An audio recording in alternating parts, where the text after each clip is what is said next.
नमस्कार, मी डॉक्टर मानसी बर्वे नाईक आणि आरोहण ज्योतिषच्या 41व्या भागात आपण डॉक्टर अभय नाईकांशी बोलतो आहोत. डॉक्टर, आज आम्हाला असं सांगा की एका कलाकाराची कुंडली कशी असते? हे बघा, कला म्हणजे तो त्याचा व्यवसाय झाला आणि त्याचं शिक्षण झालं. केव्हाही एक व्यवसाय करायचा म्हणजे त्याच्यातलं शिक्षण म्हणजे पंचम स्थान पाहिजे आणि दशम स्थान पाहिजे. आता कला जे आहे ते उपजत असते किंवा नंतर तुम्ही एक्वायर करू शकता. आता कलेसाठी कोण ग्रह चांगला आहे? तो त्याच्यासाठी एक तर शुक्र चांगला पाहिजे आणि चंद्र चांगला पाहिजे. आता शुक्र म्हणजे हा मल्टिपल व्यवसाय दाखवतो.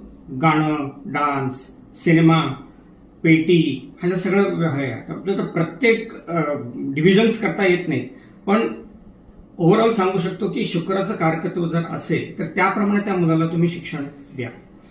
आणि असं नाही की बाबा आजकालच्या दिवसात एकच शिक्षण घेऊन इन्कम होईल असं नाहीये. त्यामुळे बेसिक शिक्षण पण त्याने घ्यावं, पुढचं शिक्षण पण हे करावं. आता सक्सेसफुल करिअर इन आर्ट्स किंवा काहीतरी तुमचे कॅपेबिलिटीज आहेत त्याच्यामध्ये करायचं जर असेल तर तिथे तुमचा पंचमस्थान दशमस्थान चांगला पाहिजे, लग्न चांगलं पाहिजे आणि नंतर गुरु पाहिजे चांगला, कारण तो तुम्हाला बुद्धी देणारा असतो आणि ज्ञान देणारा असतो. नंबर 2 शुक्र पाहिजे, कारण तुमची कला आत्मगुण करायला पाहिजे आणि कला शिकायला पाहिजे. हे पंचमस्थान पाहिजे.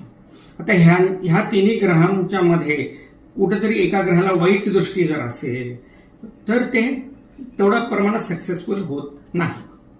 म्हणून तुम्ही पत्रिका बघूनच मुलाला किंवा कुणाला तुम्हाला स्वतःला करायचं जर असेल त्याप्रमाणे तुम्ही तुमचं व्यवसाय हे करू शकता. किंवा आर्ट्समध्ये तुमचं विरंगुळा म्हणजे रिटायरमेंट झाल्यानंतर तुम्ही करू शकता. Okay, thank you.